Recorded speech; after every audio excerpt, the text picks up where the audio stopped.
Fala pessoal, olha, achei aqui uma coisa linda. Quarteto em Si.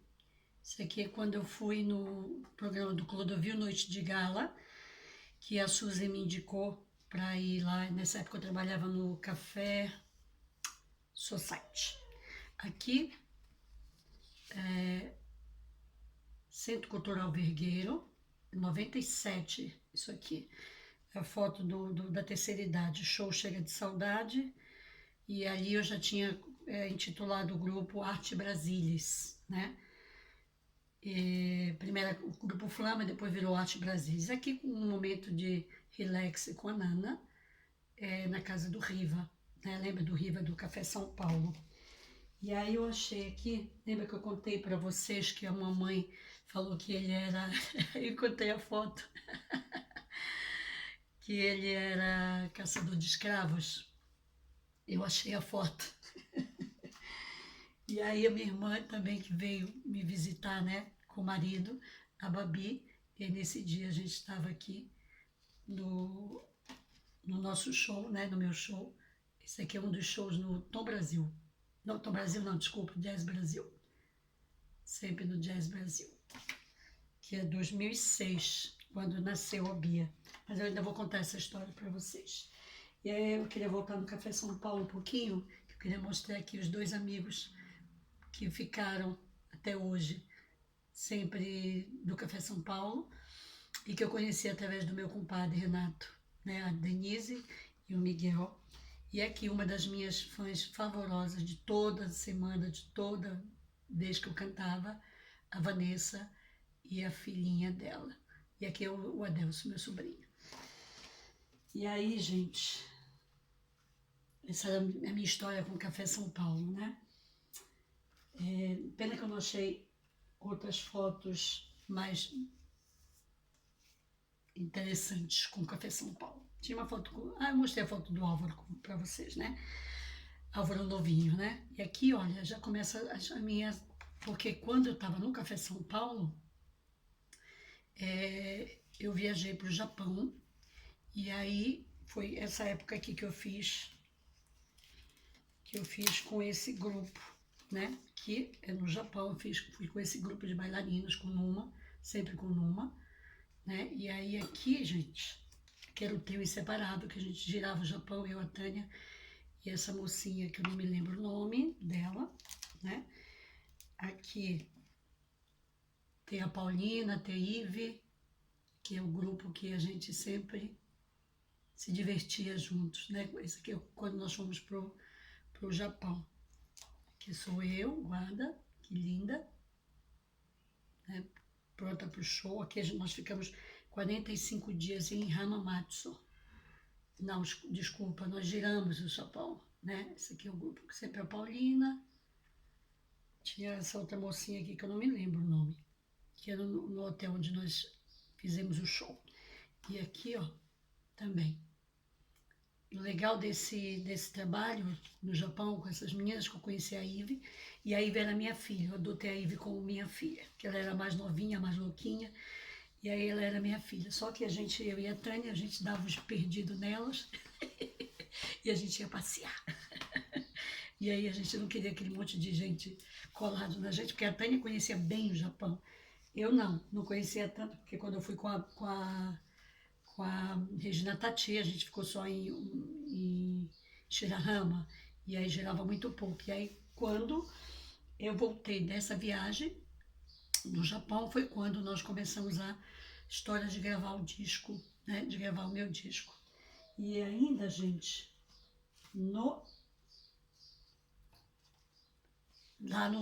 depois que eu voltei do Japão, a gente começou com a história de gravar o disco. Mas eu queria fazer um parêntese importante, que aqui, ó, é a minha irmã, a Ivone, com a Carol no braço e o Adelson, né, pequenininho aqui.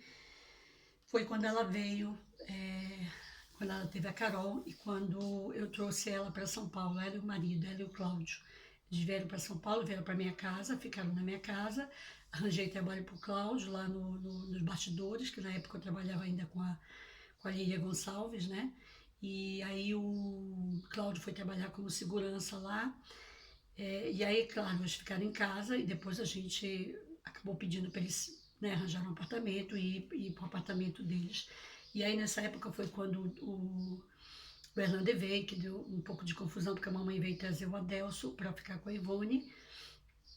E aí, gente, eu queria falar para vocês que a Ivone foi a única irmã que me seguiu sempre, né? No começo eu achava estranho que tudo que eu fazia, ela fazia, tudo que eu fazia, ela fazia, e depois eu entendi que, na verdade, eu fui uma, uma guia para ela, porque, por exemplo, eu fazia esporte, ela foi fazer esporte. Eu comecei a dançar, ela também começou a dançar. Depois eu viajei, ela também viajou. Depois eu virei cantora, ela também trabalhou com Gengis Khan, fez televisão, fez abertura de novela, fez um monte de coisa, mas não se achou em nada disso. E aí eu descobri que a Ivone foi a única que me seguiu nessa trajetória. E teve uma época que na época que a gente ainda morava na Rua APA, que eu ia para a Federação Espírita, né? Eu fazia o curso lá na Federação Espírita, ali na Rua Santo Amaro, Santo Antônio, não Santo Amaro. E ali eu entrei, porque ali o meu irmão, o Hamilton, tinha já começado com a bebida, ficar alcoólatra. E ali eu entrei pro grupo de Alcoólicos Anônimos para ajudar, né? Eu fiz o curso na Federação Espírita e ia ajudar lá na coisa na parte dos Alcoólicos Anônimos, né? Para ajudar as pessoas que eram dependentes de álcool, né? E aí, com isso, gente, aprendi muitas histórias tristes de pessoas que estudaram, que eram formadas, pessoas que tinham uma vida e que perderam tudo por causa da bebida. E dessas pessoas foi meu irmão, né? Meu irmão, ele veio alcoólatra, mas depois, graças a Deus, ele entrou para os Alcoólicos Anônimos lá em Belém do Pará, e aí ele conseguiu sair da bebida. A Ivone ficou um pouco neurótica com o negócio de limpeza, tudo isso para dizer da reação, né, da nossa criação em relação ao resultado que o papai deixou na gente, né? A Ivone virou neurótica da limpeza, porque meu pai tinha essa neurose. Lembra que eu contei lá no começo que meu pai não podia ver sujeira no chão, que tinha essa neurose? E eu fui pro esporte, e aí me joguei dentro do esporte, e o esporte me deu um pouco mais de equilíbrio, digamos assim. Né? E aí, quando chegou em São Paulo, é isso que eu queria contar para vocês. Eu aprontei também em São Paulo, viu? Eu conheci uma menina na coisa de modelo, né? Nessa agência de modelo, e ela fazia um pouco de falcatrua, né? E aí ela me convidou para ir, me falou se eu tinha cheque, se eu disse, nessa época já, quando eu tinha acabado de chegar em São Paulo, estava novinha ainda, morava ainda com o Orlando nem sabe disso. E essa menina me chamou para ir fazer, vamos fazer umas compras, a gente usa o teu cheque, você assina de qualquer jeito, e aí depois a gente vai na polícia, faz o BO e fala que você perdeu tudo e que alguém utilizou, não sei o quê. Eu fui na onda dela e fiz isso, só que quando você não é bandida, quando você não tem como sair bem, né? E aí o cara do mapping foi pro mapping, a gente foi no mapping. Era o mapping ainda, antes das Casas Bahia. Sou velha, gente. E aí, cara, eu fiz isso e me dei muito mal, porque depois eu tive que devolver as coisas que a gente comprou, né? Compramos só besteira, só bobagem. Tive que devolver, o cara o cara do mapping chamou a gente não, eu, né? Porque ela sumiu, desapareceu da minha vida e eu fiquei com esse rolo para resolver. E aí tive que pagar uma parte do que eu já tinha, né, usado e devolvi as outras partes e falei para mim mesmo, nunca mais me meto nessas roubadas com ninguém. E essa foi a única vez que eu fiz essas cagadas, gente.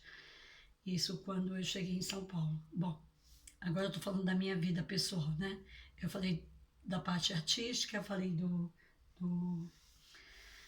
falei do Café São Paulo, falei quando eu saí do café e fui para Kaiser, né? Contei a história para vocês, falei do Cláudio Cury e tudo.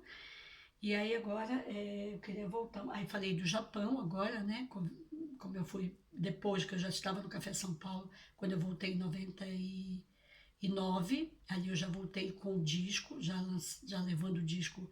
Eu fazia aquele show e no final a gente vendia o disco. E eu vendi bastante no Japão, graças a Deus, que todos os discos que eu levei eu vendi, né? É, Gente, que eu tô fazendo confusão. Então não foi quando eu voltei do Japão, que eu lembro que eu voltei, sim, quando eu voltei do Japão com aquela grana que eu queria comprar um apartamento, que acabei pagando o aluguel dos 6 meses que que o Paulinho não tinha pagado. A gente comprou um telefone, paguei todos os aluguéis e uma parte era para fazer o bendito disco com essa primeira viagem do Japão. E aí a gente não tinha todo o dinheiro para fazer o disco e já trabalhava no Café São Paulo.